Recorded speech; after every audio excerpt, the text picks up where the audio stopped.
Hari yang sama, Kapolri, Ketua MUI, Ketua Gerakan Nasional Pengawal Fatwa MUI, dan banyak ulama juga sudah melakukan konferensi pers terkait aksi damai 2 Desember dan sepakat bahwa aksi itu akan dilakukan di Monas dan tidak lagi di Jalan Protokol Sudirman Tamrin, diisi dengan sholat dan juga zikir bersama. Bagaimana Anda melihat ini? Ini sebuah solusi yang baik meskipun tuntutan mereka tetap sama tentang kasus penistaan agama ini. Saya kira ya kita patut bersyukur ya ada pertemuan seperti itu, kemudian ada kompromi-kompromi, ada katakanlah give and take ya. Jadi saya bersyukur dan mudah-mudahan dengan pertemuan-pertemuan semacam itu kita bisa mendapatkan suatu keadaan yang terkendali, yang penuh kedamaian. Ya. Saya kira itu yang paling penting. Kita menyambut ini dengan sangat baik ya Pak Prabowo. Hanya begini Pak, satu sisi ada proses hukum yang sudah dijalankan dan kita akan menunggu bagaimana majelis hakim akan menyidangkan kasus ini. Di lain sisi adalah fakta bahwa banyak umat muslim yang tersinggung atas ucapan Pak Basuki Cahayapurnama. Dan tuntutan mereka adalah Pak Ahok harus ditahan. Nah, bagaimana Wakil Presiden hari ini mengatakan bahwa pemerintah tidak bisa ditekan dengan aksi demonstrasi.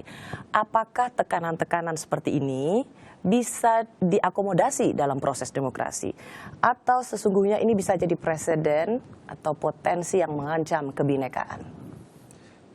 Ini persis yang saya selalu wanti-wanti ya. Jadi demokrasi itu harus kita jaga. Demokrasi harus murni. Demokrasi harus dijalankan dengan baik. Tidak boleh rekayasa. Ya. Cilakanya elit Indonesia ini sudah biasa dengan budaya rekayasa. Jadi demokrasi kita menurut saya sedang dirusak. Ya.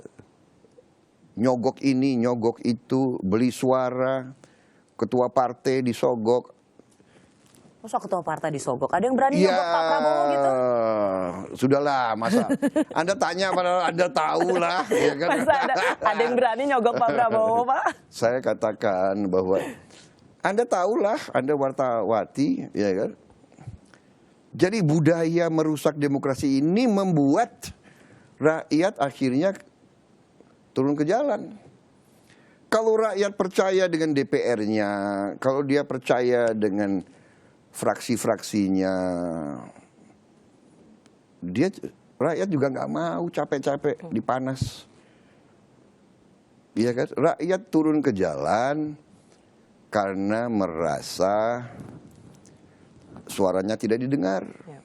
Iya kan? Iya. Itu aja masalahnya itu. Jadi kalau kita bersama, makanya saya coba meyakinkan, marilah kita bangun demokrasi yang benar. Saya kalah, sedih, tapi saya hormat. Gak ada masalah. Ya, mau jadi presiden, mau jadi bupati, mau jadi gubernur, itu kan pengabdian. Kan pengabdian, mengabdi, iya kan? Kalau mau jadi bupati, gubernur, mau jadi presiden, mau jadi menteri untuk memperkaya diri, itu tanggung jawab masing-masing ya. Berhadapan dengan rakyat dan berhadapan dengan sejarah. Tetapi kalau benar-benar mau mengabdi, ya kenapa sih orang harus apa ya? Harus zero sum game, harus benci, harus dendam. Nah ini yang persis yang Mbak Rosi katakan. Kalau demokrasi kita jalan dengan baik, kalau semua saluran baik, rakyat tentunya tidak mau turun ke jalan, tidak perlu ada tekanan-tekanan. Nah, saya juga sependapat, kita tidak bisa, pemerintah tidak boleh selalu ditekan oleh massa. Itu juga tidak sehat. Nah, untuk itu, marilah kita laksanakan dialog. Nah, yang dilakukan Kapolri benar. Itu juga yang diminta oleh pemimpin-pemimpin masa Islam kemarin, mereka juga minta dialog, mereka minta ketemu presiden, kan begitu. Pada waktu demo waktu itu ya Pak? Ya, saya kira 4 sekarang November. pun masih mereka minta, ya, dan itu yang saya coba juga menyampaikan saran Sebaiknya ditemui. ke timnya presiden, tidak ada salahnya kan, ketemu 15-25 ulama kiai kan bagus. Ketemu kan Pak waktu itu setelah 4 November itu juga ada pertemuan dengan para ulama. Memang pilihan siapa yang diundang itu tergantung dari istana dan siapa yang mau ditemui Ya, presiden. tentunya Masih kalau- kurang Pak. Tentunya kalau yang diundang harus yang memimpin masa itu kan. Ini pendapat saya loh. Ya. Maksud saya yang Mbak Rosi mengatakan itu tepat. Jadi kalau ada ketegangan, ada ketidakpercayaan, ada katakanlah frustrasi, seluruh pemimpin seluruh elit harus buka dialog. Ya. Sebagai seorang mantan Danjen Kopassus pasukan elit TNI, seberapa mudah atau seberapa sulit sesungguhnya upaya makar itu bisa terjadi di Indonesia?